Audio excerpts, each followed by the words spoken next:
Hello बच्चों, स्वागत करता हूं आपके अपने चैनल कक्षा गणित में।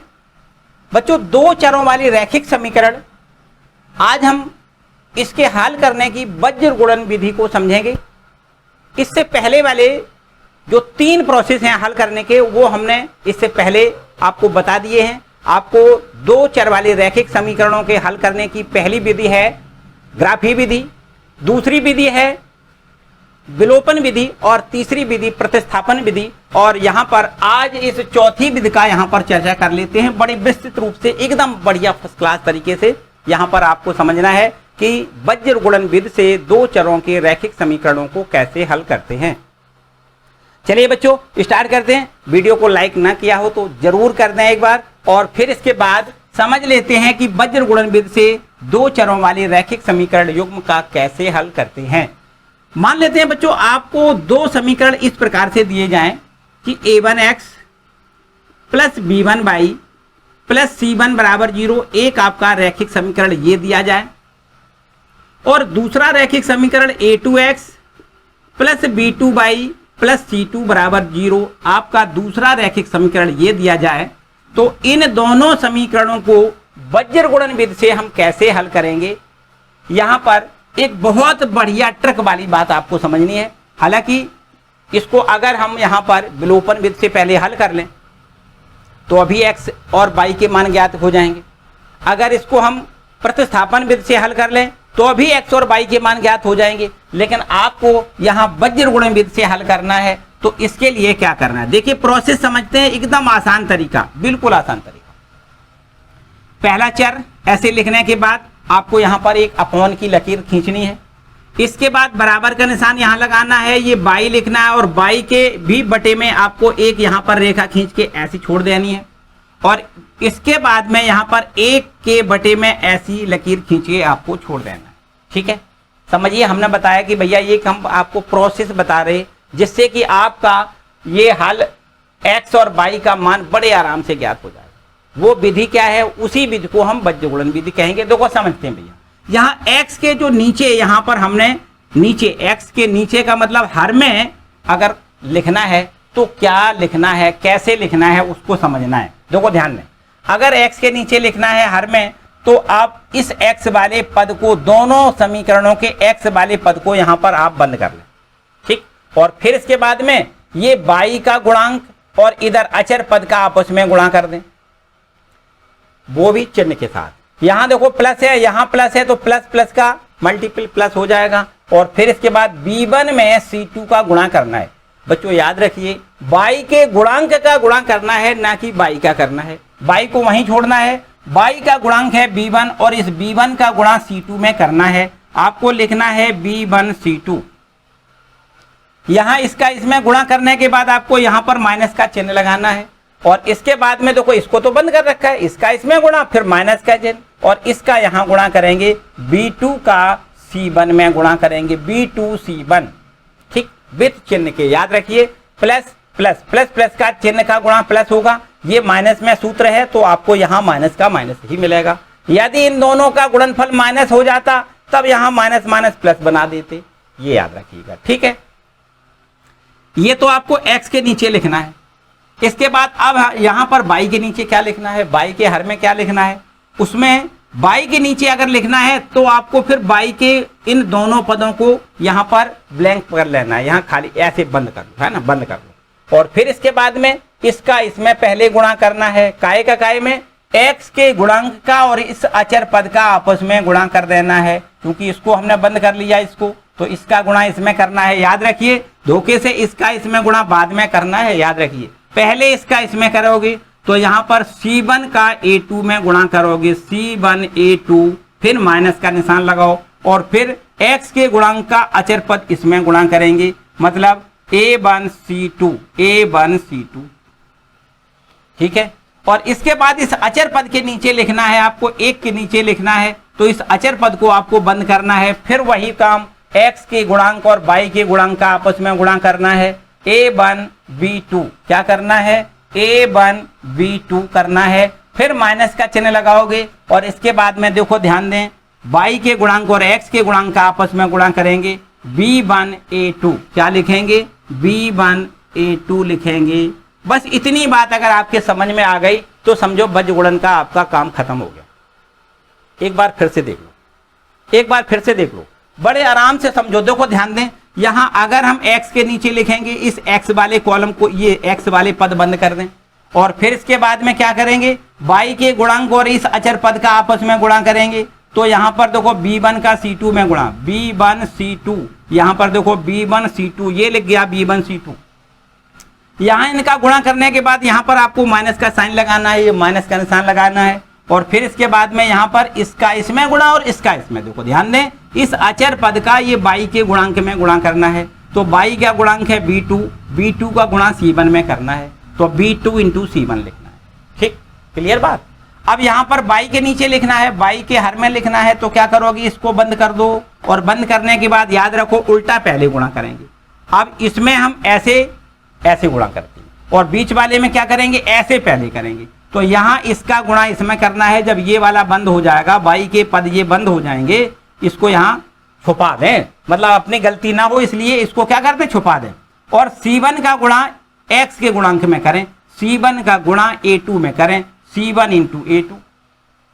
इसके बाद माइनस का निशान लगाओ, और फिर इसके बाद में देखो a1 c2, a1 का गुणा c2 में करें, x के गुणांक का इस अचर पद में गुणा कर दें। ठीक है, क्लियर, बराबर। फिर इसके बाद में यहां पर फिर वही बात, इसको देखो बंद करोगे, अब सीधा गुणा, यहां पर a1 का गुणा a2 में, a1 a2, फिर minus b1 a2, b1 a2। ठीक है भाई, अगर इतना समझ में आ गया तो समझो अब आंसर आ गया। बस एक लाइन में ही आंसर है, सबसे सरल और अच्छी विधि हम इसको कह सकते हैं, बिल्कुल सिंपल सी बात। देखो ध्यान दें, यहां से अगर ये पहला और ये लास्ट वाला दोनों अनुपातों को हम बराबर बराबर लिखें, क्योंकि ये इसके बराबर, ये इसके बराबर, ये भी इसके बराबर, तो यहां पर अगर पहले अनुपात और तीसरे अनुपात को बराबर लिख दें तो यहां लिख सकते हैं x upon b1 c2 minus b2 c1 बराबर में यहां लिख सकते हैं 1 बटे a1 b2 minus b1 a2। ठीक, ये और ये हमने बराबर लिख लिया। तब x बराबर अगर निकालेंगे तो ये भाग वाले पद को ऊपर ले जाओगे, यहां पर है ना, ये भाग वाली संख्या कहां पक्षांतर होके जाती है, गुणा में, तो 1 में गुणा कर दें तो आपको यहां पर x की वैल्यू मिल जाएगी कितनी, b1 c2 minus b2 c1, और यहां पर लिखेंगे बटे में a1 b2 minus b1 a2। यहां इस प्रकार से ये देखो x की वैल्यू हमें मिल गई। ठीक है भाई, कितनी बात ठीक है। और बिल्कुल ठीक इसी प्रकार से अगर इस अनुपात को इसके बराबर कर दें तो यहां हम लिख सकते हैं y upon c1 a2 minus a1 c2 बराबर में यहां लिखेंगे 1 बटे में a1 b2 minus b1 a2। बस इस भाग वाले पद को अगर ऊपर की तरफ यहां पर भाग से उधर ले जाओगे तो कहां जाएगा, गुणा में, तो आपको यहां पर मिल जाएगा y बराबर c1 a2 minus a1 c2 divided by a1 b2 minus b1 a2। बस इतना आपको, देखो भैया a1 b1 तो याद नहीं रह पाएगा, a1 b1 याद नहीं रह पाएगा, तो आपको करना क्या है, बस प्रोसेस याद रखनी है कि कैसे कैसे हमें गुणा करना है। और अगर आप इसमें मान रख के आंसर लेना चाहो आ जाएगा, लेकिन फिर बहुत बड़ी तकलीफ होगी। आपको गुणांकों का ध्यान रखना होगा कि b1 काय का गुणांक है, b2 काय का गुणांक है, c1 काय का गुणांक है, a1 काय का गुणांक है। तो ये a1 जो होता है x का गुणांक होता है, b1 होता है वो y का गुणांक होता है, और c1 मानी अचर पद होता है। तो इनको आपको याद करना पड़ा, थोड़ी लंबी प्रोसेस है, इसलिए आपको याद करने की आवश्यकता नहीं है, केवल और केवल आपको विधि याद रखना है कि किस प्रकार से यहाँ इसको लिखना है, और इसके बाद में ये x और y के मान हमें मिल जाते। ठीक है बच्चों, बस इतनी सी बात है। तो ये तो बीजगुणन विधि से हमने समीकरण को हल करना सीखा। इसके बाद कुछ और बातें यहाँ पर आपको जरूरी है। देखो, इसका स्क्रीनशॉट पहले लो, इसको नोट कर लो अच्छे से। ठीक है, इसको नोट करके हम इसको रब कर देना। चलिए, इसको हम रब कर देते हैं। अब आगे की कुछ बातें और आपको समझनी होंगी। देखिए बच्चों, अगर आपके पास ये दो समीकरण दिए गए हैं, a1x plus b1y plus c1 बराबर 0, और दूसरा समीकरण दिया गया है a2x plus b2y plus c2 बराबर 0, इन दोनों समीकरणों से कुछ और भी बातें आपको सीखने को मिलेंगी। कुछ और बातें सीखनी है। क्या क्या बातें आपको सीखनी है, देखो ध्यान दो। पहले नंबर की एक बात और आपको सीखनी है, क्या यदि इस प्रकार से, यदि a1 बटे a2, यहां देखिए x का गुणांक है a1 और यहां x का गुणांक है a2, तो यदि a1 बटे a2 बराबर ना आए b1 बटे b2 के, ध्यान दें इन गुणांकों में x के गुणांकों और y के गुणांकों में यह संबंध स्थापित हो कि a1 बटे a2 बराबर ना आए b1 बटे b2 के, तो समीकरण युग्म का अद्वितीय हल होता है। क्या लिखना है? अद्वितीय हल होता है। आपको एक बात याद रखनी है, अद्वितीय हल का मतलब समझ रहे हो? केवल स्पेशलाइज्ड एक ही हल होगा, यूनिक सॉल्यूशन होगा इसका, ठीक है। तो यदि a1 बटे a2 बराबर ना आए b1 बटे b2 के, तो दोनों समीकरणों को हल करने पर केवल और केवल एक हल प्राप्त होता है, यदि ये कंडीशन लागू होती है। दूसरी बात समझें, यदि ऐसा आ जाए कि a1 बटे a2 बराबर आ जाए b1 बटे b2 के और बराबर में आ जाए c1 बटे c2 के, तीनों अनुपात बराबर आ जाए, मतलब x के गुणांकों का अनुपात बराबर में y के गुणांकों का अनुपात और बराबर में अचर पदों के अनुपात समान अगर आते हैं, तो समीकरण युग्म के अंततः अनेक हल होते हैं। ध्यान दीजिए, अगर ऐसी पोजीशन आती है कि x के गुणांक का अनुपात बराबर y के गुणांक का अनुपात बराबर अचर पदों का अनुपात अगर समान आता है, तो समीकरण युग्म के अंततः अनेक हल होते हैं। ये भी बात आपको याद रखनी है। इसके बाद एक और परिणाम याद रखना है, वो कौन सा है? यदि ऐसा आता है कि a1 बटे a2 बराबर आता है b1 बटे b2 के, लेकिन बराबर ना आए c1 बटे c2 के, ऐसी पोजीशन भी तो हो सकती है कि a1 बटे a2 बराबर आ जाए b1 बटे b2 के, लेकिन बराबर ना आए c1 बटे c2 के, तो समीकरण युग्म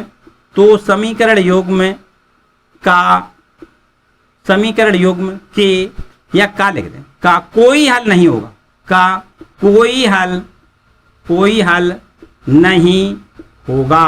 मतलब इसका हल ही नहीं होगा, मतलब इसका हम हल नहीं कर सकते, x y के मान ज्ञात नहीं कर सकते यदि ऐसी स्थिति आ जाए तो। ठीक है, हल करने का मतलब क्या होता है? चर राशि के मान ज्ञात करना। अगर इसमें चर x और y है तो x और y के मान ज्ञात नहीं होंगे यदि कंडीशन ये लागू हो जाए कि x के गुणांक का अनुपात बराबर y के गुणांक का अनुपात आ जाए, लेकिन बराबर ना हो c1 बटे c2, मतलब बराबर ना हो अचर पदों का अनुपात, तब समीकरण युग्म का कोई हल नहीं होगा, अर्थात x और y के मान ज्ञात नहीं किए जा सकते। बिल्कुल सीधी बात है भैया, तीन बातें ये, और चौथी बात जो पहली बात है वो समझो चौथी बात हो गई। अब मतलब पहली बात जो हमने बताई कि बज्र गुणन विधि से समीकरण कैसे हल करते हैं, एक बात वो, और तीन बिंदु आपको हमने यहां पर दिए कि यदि a1 बटे a2 बराबर ना निकले b1 बटे b2 के, तब हम कहेंगे समीकरण युग्म का अद्वितीय हल होता है। यदि तीनों अनुपात बराबर बराबर होते हैं तो समीकरण युग्म के अंततः अनेक हल होते हैं। यदि ऐसा आता है कि a1 बटे a2 बराबर आए b1 बटे b2 के, बराबर ना आए c1 बटे c2 के, तो समीकरण युग्म का कोई हल नहीं होगा। इतना आपको याद, ठीक है बच्चों, इतना अगर आपने याद कर लिया तो सारी एक्सरसाइज समझो बिल्कुल एकदम हलवा, बिल्कुल हलवा, आराम से आप कर सकते हो। ठीक है बच्चों, तो इतना आप नोट कर लो और फिर स्टार्ट करते हैं एक्सरसाइज के क्वेश्चन। तो अब बच्चों स्टार्ट करते हैं एक्सरसाइज 3.5 के क्वेश्चनों को। तो यहाँ पहले इसको रब कर लेते हैं और फिर इसके बाद में एक्सरसाइज 3.5 को देखेंगे। देखो 3.5 एक्सरसाइज में आपका क्वेश्चन नंबर फर्स्ट देखते हैं। 3.5 एक्सरसाइज, इसका पहला प्रश्न क्या है? देखो इसमें लिखा हुआ है कि निम्नलिखित समीकरणों के युग्मों में से किसका एक अद्वितीय हल है, किसका कोई हल नहीं है, या किसके अपरिमित रूप से अनेक हल हैं।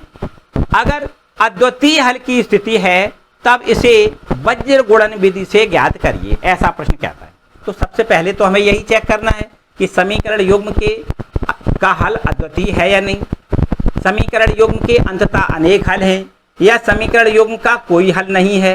पहले तो हमें ये चेक करना है, और यदि अद्वितीय हल निकलता है तब उसको हमें हल करना है, और वो भी बज्र गुणन विधि से हल करना है, ऐसा प्रश्न हमसे कहता है। तो चलिए यहां पर हम सबसे पहला प्रश्न देखते हैं। पहला प्रश्न का जो पहला पार्ट है उसको देख लेते हैं। पहला पार्ट आपका है, एक समीकरण दिया है x माइनस 3y माइनस में 3 बराबर 0। एक आपका देखो पहला समीकरण ये है। दूसरा समीकरण है 3x माइनस में है 9y और माइनस में है 2 बराबर में 0। ये है आपका समीकरण नंबर दूसरा। तो यहां पर हम सबसे पहले हमने बताया कि चेक हमें यह करना है कि इस समीकरण युग्म का अद्वितीय हल है अथवा अनेक हल हैं अथवा इसका कोई हल नहीं है। हमें सबसे पहले ये चेक करना है।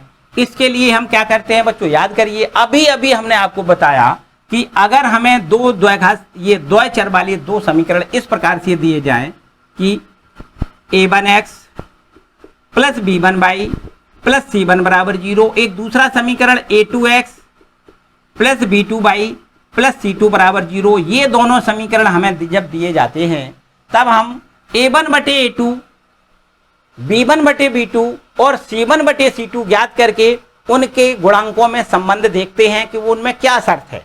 देखो ध्यान दें, यहां से अगर हम पहले वाले समीकरण की इससे तुलना कर दें तो a1 का मान देखो 1 हो जाएगा, a1 बराबर 1, b1 बराबर -3 और c1 बराबर -3।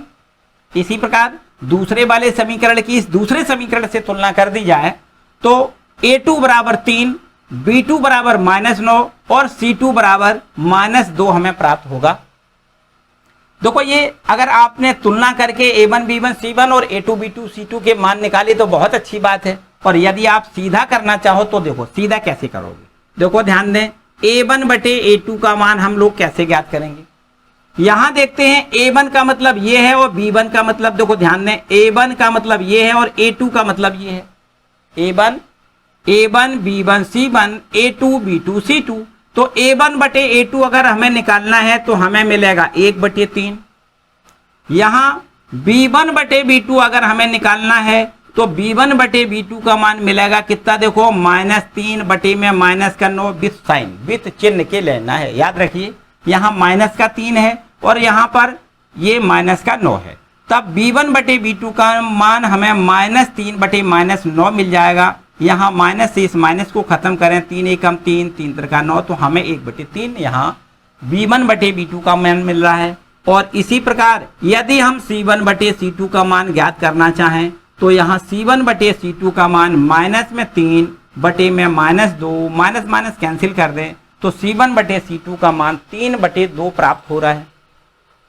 ठीक है, अब आपको ये देखने को बिल्कुल एकदम सीधा दिख रहा है। क्या सीधा देखने को मिल रहा है कि a1 बटे a2 और b1 बटे b2 बिल्कुल ठीक बराबर हैं। देखो ध्यान दें, a1 बटे a2 का मान 1/3 और b1 बटे b2 का मान भी 1/3 है। इसका मतलब ये दोनों बराबर हैं। लेकिन c1 बटे c2 बराबर नहीं है। देखो ये तो 1/3 नहीं है, ये 1/3 है, ये 1/3 है। b1 बटे b2 1/3 है, a1 बटे a2 1/3 है, b1 बटे b2 भी 1/3 है, लेकिन c1 बटे c2 1/3 नहीं है। ये क्या है, ये 3/2 है। इसलिए ऐसी कंडीशन बन रही है। ये कंडीशन आपकी हमने तीसरे नंबर पे आपको बताई। क्या बताई तीसरे नंबर पे, यदि a1 बटे a2 बराबर b1 बटे b2 हो लेकिन बराबर ना हो c1 बटे c2 के, तो ऐसी स्थिति में समीकरण युग्म का कोई हल नहीं होता है। ये हमने आपको बताया। तो आपको लिखना है अतः समीकरण युग्म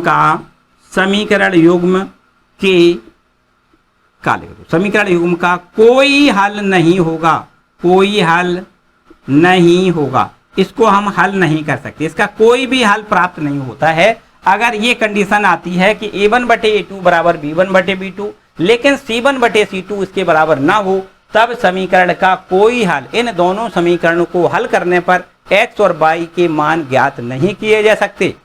ठीक है, तो बस इसमें यही पूछा गया था कि समीकरण युग्म का अद्वितीय हल है या इसके कोई हल नहीं है या इसके अंततः अनेक हल हैं, तो आपको लिखना है इसका कोई हल नहीं है। ठीक है, इन समीकरण युग्मों के हल करने पर x और y के मान ज्ञात नहीं किए जा सकते। तो बस यहां तक ही इसको लगाना है। यदि कंडीशन ऐसी होती कि इसमें a1 बटे a2 बराबर ना आता b1 बटे b2 के, तब एक अद्वितीय हल होता, और यदि अद्वितीय हल होता तब उसको हम बज्रगुणन विधि से ज्ञात करें।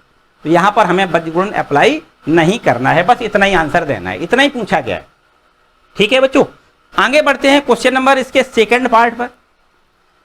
इसका सेकंड पार्ट क्या है देख लेते हैं। देखो, इसको स्क्रीनशॉट ले लो और इसको हम रब कर देते हैं। ठीक है बच्चों, इसको रब कर देते हैं। आगे आपके पास क्वेश्चन नंबर जो दूसरा है इसको पढ़ लें। क्वेश्चन नंबर दूसरा देखो, तो यहां देखते हैं दूसरा पार्ट आपका क्या है। पहले प्रश्न का दूसरा पार्ट लिखा है, समीकरण दिया गया है 2x प्लस y और बराबर में 5। एक आपका ये समीकरण दिया गया है और दूसरा समीकरण दिया गया है 3x प्लस में 2y और बराबर में 8। ये आपको समीकरण नंबर दूसरा दिया गया है। हमें सबसे पहले तो ये चेक करना है कि समीकरण युग्म का अद्वितीय हल है या नहीं, या अंततः अनेक हल हैं, या इसके कोई भी हल नहीं है। हमें पहले ये चेक करना है। तो यहाँ पर सबसे पहले तो देखो, हमने बताया भैया इसको मानक रूप में बनाएं, और मानक रूप हमने क्या बताया, बराबर 0 होना चाहिए। तो ये बराबर में 5 लिखा है, इसको हम राइट से लेफ्ट में ले आए। चलो यहाँ पर देखो ऐसे लिखेंगे, इस वाले समीकरण को ऐसे लिख दें। कैसे, 2x प्लस y और माइनस का 5 और बराबर में 0। अब मान लेते हैं ये आपका पहला हो गया, ये वाला पहला समीकरण, इसको हमने ऐसे रिमूव कर दिया। और इस वाले समीकरण को देखो यहां पर रिमूव ऐसे कर दें, 3x प्लस 2y माइनस 8 बराबर 0। इसको हम ऐसे रिमूव कर दें। ठीक, ये आपका दूसरा अब ये हो गया। ठीक है, अब यहां पर ये हमने आपको बताया कि मानक रूप जो होता है वो उसमें क्या होता है। देखो मानक रूप क्या हमने बताया, a1x plus b1y plus c1 बराबर 0। यहाँ बराबर में क्या होना चाहिए, 0 होना चाहिए। और यहाँ बराबर में क्या था, 5 था। तो हमने इसको लेफ्ट की तरफ ले आए, तो प्लस वाला अगर पद इधर आएगा तो काय का होगा, माइनस का होगा। तो आपको यहाँ -5 लिखना है। इसी प्रकार 8 इधर आएगा तो माइनस का 8 हो जाएगा। ठीक, चलो इसके बाद अब हम क्या करेंगे, इसमें a1x plus b1y plus c1 बराबर 0 और इसकी a2x plus b2y plus c2 बराबर 0 से तुलना कर दें, तो a1 b1 c1 इससे मिल जाएंगे और दूसरे समीकरण से a2 b2 c2 हमें प्राप्त होंगे। हम a2 b2 c2 ये कुछ नहीं लिखेंगे। क्या करेंगे, हम यहाँ सीधा काम करेंगे कि a1 बटे a2 का मान हम आपसे पूछ रहे हैं। बताओ भाई, a1 बटे a2 कितना होगा। a1 का मतलब है x का गुणांक और a2 का मतलब है दूसरे समीकरण में x का गुणांक। तो आपको यहाँ पर देखो 2/3 मिलेगा। इसके बाद यहाँ पर b1 बटे b2 बताओ कितना होगा। आपको लिखना है b1 का मतलब 1 और b2 का मतलब 2। तो b1 बटे b2 का मतलब 1/2 मिलेगा। और यहाँ पर अगर c1 बटे c2 निकालना चाहें तो हमें -5 बटे -8 मिलेगा। माइनस माइनस कैंसिल कर दें, 5/8 हो जाएगा। पहली कंडीशन इसमें देखो फॉलो कर रहा है प्रश्न। ये प्रश्न पहली वाली कंडीशन फॉलो कर रहा है। यहाँ पर देख रहे हो कि a1 बटे a2 का मान बराबर नहीं आया b1 बटे b2 के। देखो ध्यान दें, क्योंकि a1 बटे a2 का मान तो 2/3 है और b1 बटे b2 का मान 1/2 है। तो क्या ये बराबर है, नहीं है, कतई नहीं है। तो इसका मतलब क्या हुआ, इसका मतलब ये हुआ कि समीकरण युग्म का एक अद्वितीय हल है। क्या लिखना है, अतः समीकरण युग्म का अद्वितीय हल है। क्या लिखना है, अद्वितीय हल है। ठीक है बच्चों, अब अगर ये अद्वितीय हल इसका है तो इसको बज्रगुणन विधि से हल करिए। प्रश्न कहता है, क्या कहता है कि अगर अद्वितीय हल आता है तो इसको बज्रगुणन विधि से हल करिए। अभी कर देते हैं बिल्कुल एकदम जादू मंत्र। ये क्या करेंगे, सबसे पहले काम वही पुराना वाला यहां फिर लिख लें। पहले दोनों इक्वेशन लिखेंगे, 2x प्लस y माइनस 5 बराबर 0 और दूसरा इक्वेशन है 3x प्लस 2y माइनस 8 बराबर 0। क्या करना होता है, हमने आपको अभी बेसिक बताया था, तो बस वैसे ही आपको करना है। x अपॉन यहां पर लिखना है y के अपॉन में और बराबर यहां लिखना है 1 अपॉन में। यहाँ पर अपॉन में कुछ संख्या भरनी है, हर में कुछ संख्या यहाँ भरनी है, कुछ यहाँ भरनी है, कुछ यहाँ भरनी है, और वो भरने का जो तरीका है वास्तव में उसी को बज्रगुणन कहते हैं। वही विधि बज्रगुणन है और कुछ नहीं। देखिए कैसे, अगर हम x के नीचे वाली यहाँ पर हर में ये संख्या भरेंगे तो कैसे भरेंगे, इस x वाले पदों पर यहाँ पर हम इसको ढक लें, ऐसे बंद कर लें, और फिर क्या करेंगे, y के गुणांक का इस अचर पद में गुणा करेंगे, वित्त चिन्ह के करेंगे। तो y का गुणांक बताओगे कितना है, y का गुणांक 1 है। y का गुणांक कितना है, 1 है, और वो भी प्लस का 1 है। तो प्लस 1 का अगर -8 में गुणा करोगे तो 1 अट्ठे 8 ही तो आएगा, माइनस का 8 आएगा। कितना आएगा भैया, -8। तो इसका गुणा हमने इसमें कर दिया, और गुणा करने के तुरंत बाद हमने बताया था माइनस लगाना, लगाना है कि नहीं, ठीक है।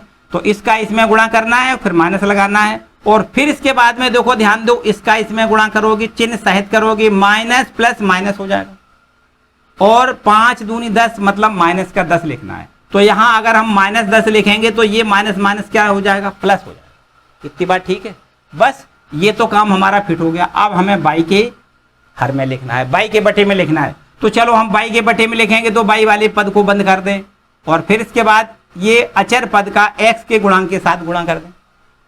वित्त चिन्ह के गुणा करना है, ये माइनस है ये प्लस है, तो प्लस माइनस का माइनस हो जाएगा, 5 या 15, माइनस का आपको यहाँ 15 लिखना है। कितना लिखना है, -15। इसका इसमें गुणा, फिर माइनस के चिन्ह लगा दें, और फिर इसका इसमें गुणा करोगे तो वो भी चिन्ह माइनस, मतलब वित्त चिन्ह के गुणा करते हैं। तो 2 प्लस है और माइनस का 8 है, प्लस माइनस का माइनस गुणा हो जाएगा, और 2 का 8 में गुणा 16, -16 लिखोगे तो माइनस माइनस प्लस 16 ये भी हो जाएगा आपको। और इसके बाद यहाँ पर अचर पद के लिए क्या करेंगे, देखो इसको बंद कर दो, अचर पद को बंद कर दो। तो यहाँ पर 2 का 2 में गुणा, प्लस प्लस मतलब प्लस, 2 दूनी 4, यहाँ लिख दें 4, फिर यहाँ माइनस का चिन्ह लगाएं, और फिर इसी प्रकार देखो यहाँ 1 लिखा है, y का गुणांक कितना है 1, यहाँ x का गुणांक कितना है 3, तो 1 का 3 में गुणा, 3 एकम 3, यहाँ पर आपको 3 लिखना है। ठीक है बच्चों, समझ में आ रहा है, बिल्कुल एकदम आसान काम है। आराम से एक प्रश्न अगर समझ में आ गया तो सारे प्रश्न बिल्कुल आसान से हो जाएंगे। देखो x बटे में इसको हम +10 में 8 घटाओगे, यहाँ पर 2 बचेगा। यहाँ बताओ, यहाँ आपको क्या लिखना है, y के बटे में 16 में से 15 घटाओ, 1 यहाँ भी लिखना है, और बराबर में यहाँ भी देखो 4 में से 3 घटेगा तो यहाँ भी हमें 1 मिल जाएगा। अब हमने आपको बताया पहला अनुपात तीसरा अनुपात बराबर कर दें, x का मान मिल जाएगा, और दूसरा अनुपात तीसरा अनुपात बराबर कर दें तो y का मान मिल जाएगा। सिंपल सी बात है। देखो ध्यान दें, x बटे 2 बराबर 1 बटे 1, यहाँ क्रॉस मल्टीपल करोगे तो x का मान 2 मिल जाएगा। देखो एक आंसर आपका ये हो गया, x का मान निकल के आ गया। यहाँ पर आपको क्या करना है, y बटे 1 बराबर 1 बटे 1 कर दो, क्रॉस मल्टीपल y बराबर 1 हो जाएगा। तो देखो y का मान ये निकल के आ गया। इसका मतलब x बराबर 2 y बराबर 1 आंसर आपका प्राप्त हो रहा है। ठीक है, कोई डाउट? लाइक करो भाई, वीडियो को लाइक तो कर दिया करो यार, लाइक करो। और इसके बाद हम लोग पहुंचते हैं इसके अगले वाले पार्ट पर। ठीक है, इसको रब करने से पहले, इसको सबसे पहले इसका स्क्रीनशॉट लें, और आगे हम लोग बढ़ रहे हैं क्वेश्चन नंबर 3 पर। इसका जो तीसरा पार्ट है बच्चों, इसको भी आप खुद कर सकते हो, और चौथे पार्ट को भी खुद आप करोगे, किसी प्रकार की कोई समस्या शायद नहीं आएगी। बिल्कुल आसान आसान सारे दोनों प्रश्न हैं। ठीक है, इसको भी आपको करना है। चलिए हम क्वेश्चन नंबर 2 पर आते है ना, क्वेश्चन नंबर 2 पर। चलो इसको नोट कर लो, और इसको अब हम रब कर देते हैं। दूसरा प्रश्न कहता है कि a और b के किन मानों के लिए निम्न रैखिक समीकरणों के युग्म के अपरिमित रूप से अनेक हल हैं। प्रश्न कहता है कि a और b के मान बताओ जिसके लिए समीकरण युग्म के अनेक हल हैं। क्या लिखा है, अपरिमित रूप से अनेक हल हैं। बच्चों अपरिमित रूप से अनेक हल कब होते हैं? अपरिमित रूप से अनेक हल तब होते हैं जब a1 बटे a2 बराबर b1 बटे b2 बराबर c1 बटे c2 होता है। मतलब तीनों अनुपात समान होते हैं तो समीकरण युग्म के अंततः अनेक हल होते हैं, ऐसा हमने बताया आपको। चलो बस इसी प्रगुण का प्रयोग करते हुए हम क्वेश्चन नंबर दूसरा सॉल्व करेंगे। यहां पर हमें समीकरण दिया गया है 2x प्लस 3y और बराबर में क्या है 7। ठीक, अब अगर हम यहीं पे करना चाहें, हमने आपको बताया कि इसको हमें मानक रूप में लिखना है, तो यहां पर बराबर में 7 है, इधर ले आओगे माइनस का 7 हो जाएगा बराबर 0। इस समीकरण को आप पहला नंबर दे दें। ठीक है, इसके बाद दूसरा समीकरण हमें दिया गया है a minus B into X, A minus B into X, और प्लस में यहां पर है a plus B into Y, और फिर बराबर में लिखा है, इस बराबर वाले पद को इधर ले आओगे माइनस का हो जाएगा। ये देखो कितना दिया गया है, हमें दिया गया है 3a प्लस बी माइनस का 2, और यहां बराबर हम 0 लिख दें। ये हमारे पास समीकरण नंबर दूसरा हो गया। ठीक, पहला और दूसरा, आपको ये दो समीकरण देखो मिल गए। अब हमें ये प्रश्न में दिया गया है कि इसके अंततः अनेक हल हैं। क्या कहा गया है? अंततः अनेक हल हैं, तो इसका मतलब अनुपात समान है, मतलब a1 बटे a2 बराबर b1 बटे b2 बराबर c1 बटे c2 है। तो तीनों अनुपातों को बराबर करेंगे, a b के मान अपने आप बड़े आराम से निकल आएंगे। तो यहां पर देखते हैं, सबसे पहले हम a1 बटे a2 का मान निकालें। बच्चों हम सीधा कर रहे हैं, आपको क्या करना है, समीकरण नंबर 1 की तुलना करनी है कैसे, a1x plus b1y plus c1 बराबर 0। समीकरण नंबर 2 की तुलना कैसे करनी है, a2x plus b2y plus c2 बराबर 0। तब वहां से आपको a1 b1 c1 और दूसरे समीकरण से a2 b2 c2 के मान मिलेंगे। तो ये हमने बताया कि थोड़ा सा झमेला जैसा लगेगा आपको, ये बिल्कुल सिंपल सी बात है। क्या करेंगे आप, x के गुणांक और x के गुणांक का अनुपात a1 बटे a2 होता है। तो आपको यहाँ देखो x का गुणांक मिल रहा है 2 और यहाँ पर x का गुणांक मिल रहा है a माइनस बी, तो इसका मतलब a1 बटे a2 का मान 2 बटे a माइनस बी हमें मिल गया। ठीक है, अब यहाँ से देखिए b1 बटे b2 का मान हम निकालें, तो b1 बटे b2 का मतलब y का गुणांक, और इधर y का गुणांक है a प्लस बी, तो y के गुणांक का अनुपात b1 बटे b2 होता है, ये मिल गया। अब हमें लिखना है c1 बटे c2 जो कि अचर पद का अनुपात होता है। अचर पद इधर है माइनस का 7 और इधर में माइनस का 3a प्लस बी माइनस 2 लिखा हुआ है। तो c1 बटे c2 का मान इतना हो गया, इसको चाहो माइनस माइनस कैंसिल कर लो। अब हमें ऐसा दिया गया है, चूंकि यहां लिख दें दिया है, चूंकि दिया है समीकरण युग्म के अंततः अनेक हल है। क्या लिखा है, अंततः अनेक हल हैं, अनेक हल हैं। अतः ये हमें दिया गया है कि अगर अंततः अनेक हल हैं तो हमें इसका मतलब पता है। क्या पता है कि a1 बटे a2 बराबर b1 बटे b2 बराबर c1 बटे c2 होता है। समीकरण युग्म के अंततः अनेक हल दिए गए हैं, इसका मतलब हमें ये दिया गया है कि a1 बटे a2 बराबर b1 बटे b2 बराबर c1 बटे c2। यहां से a1 बटे a2 का मान आप देख सकते हो कितना है, 2 बटे a माइनस बी बराबर b1 बटे b2 का मान आप देख सकते हो 3 बटे a प्लस बी, और c1 बटे c2 का मान आपको यहां से मिल रहा है 7 बटे 3a प्लस बी माइनस 2 मिल रहा है। ठीक है बच्चों, अब बिल्कुल आसान काम है। पहला समीकरण दूसरा समीकरण लेके एक समीकरण ये बन जाएगा, इसको ले लो एक समीकरण ये बन जाएगा। ये जरूरी नहीं है इसको लेने से भी एक समीकरण बन सकता है, कोई दो समीकरण बना लें, उनको हल कर लें, ए बी की मान ज्ञात हो जाएंगे, एकदम आसान। देखो ध्यान में ऐसा लिखते हैं कि 2 बटे ए माइनस बी और बराबर में 3 बटे ए प्लस बी। अगर ऐसा लिखते हैं तो हम यहाँ 3 का गुणा इसमें करेंगे, 2 का इसमें करेंगे, हमें एक समीकरण मिल जाएगा। 3 का अगर ए में गुणा 3a माइनस 3b ऐसे कर दें, और अगर 2 का गुणा इसमें करेंगे तो हमें 2a प्लस 2b मिल जाएगा। अब यहां से देखिए अगर इधर a ले आओ, a 3a में से 2a घट जाएगा, 1a बचेगा, और यहां पर माइनस का 5b बचेगा। देखो ध्यान दें, 3b माइनस का 2b माइनस का 5b हो जाएगा, और बराबर यहां 0 लिख दें। एक समीकरण तो आपका देखो ये हो गया। ठीक है बच्चों, यहां पर 1 2 नंबर तो पहले पड़े हैं, अगर चाहो तो यहां इस पर हम 3 नंबर डाल दें। ठीक है, इसके बाद देखो अगर इसको एक बराबर करके हमने समीकरण बनाया, अगर हम इसको और इसको बराबर करके दूसरा समीकरण बना लें तो भी बात ठीक है, या इसको और इसको बराबर करके एक समीकरण बना लें तो भी बात ठीक है। कुछ भी आप कर सकते हो, ये आपके ऊपर स्वतंत्रता है बिल्कुल। तो यहाँ पर अगर ऐसे कर दें कि 3 बटे ए प्लस बी और बराबर में 7 बटे 3a प्लस बी माइनस का 2, तो यहाँ पर हमें फिर क्या मिल जाएगा। देखो ध्यान दें, अगर इसमें पहले गुणा कर दें तो 3 त्रिका 9a कितना हो जाएगा 9a प्लस 3b, यहाँ 3b माइनस 3 दूनी 6 लिख दें, बराबर का निशान लगाओ, 7 का इधर मल्टीपल 7a प्लस 7b। बताओ भाई कोई डाउट नहीं ना।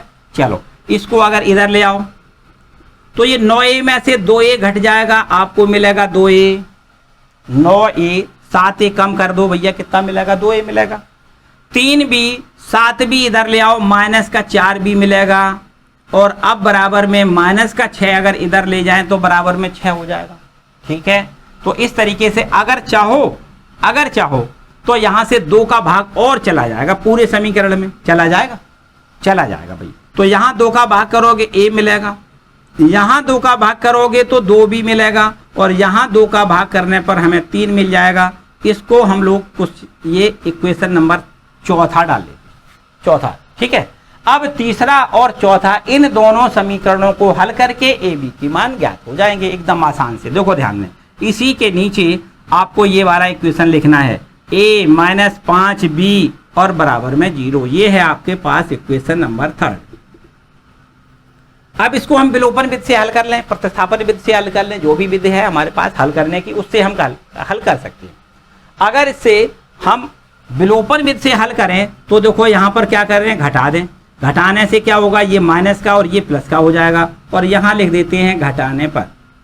फिर देखो a कैंसिल हो जाएगा, ये माइनस का 2b और 5b प्लस का है तो हमें 3b प्लस का मिलेगा, और इधर बराबर में कितना हो जाएगा, ये 3 में से 0 घटेगा तो 3 मिलेगा।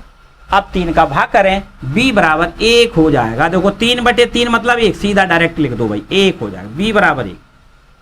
और यहां से b की वैल्यू समीकरण 1 ये 3 नंबर में या समीकरण 4 नंबर में किसी में लिख दें। तो यहां से देखिए, यहां लिख देते हैं b का मान समीकरण 3 में लिख दे दो। 3 में रखने पर यहां देखिए a आपका ठीक है, फिर -5 इंटू बी का मान देखो 1 लिख दो भाई, और बराबर में ये है 0।